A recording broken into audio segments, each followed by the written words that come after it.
Welcome back to KyeStudio's new microbit smart home products channel. Today, we'll be exploring Project 3.48 Smart Trash Can.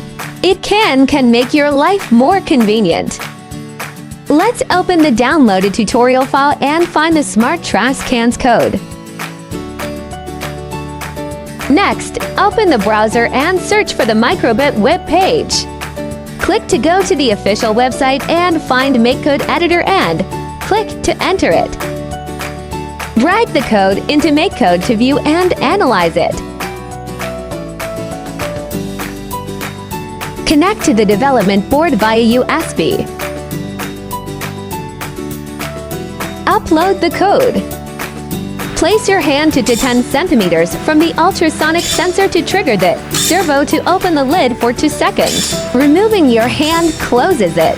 Follow us for more fun coding adventures like this.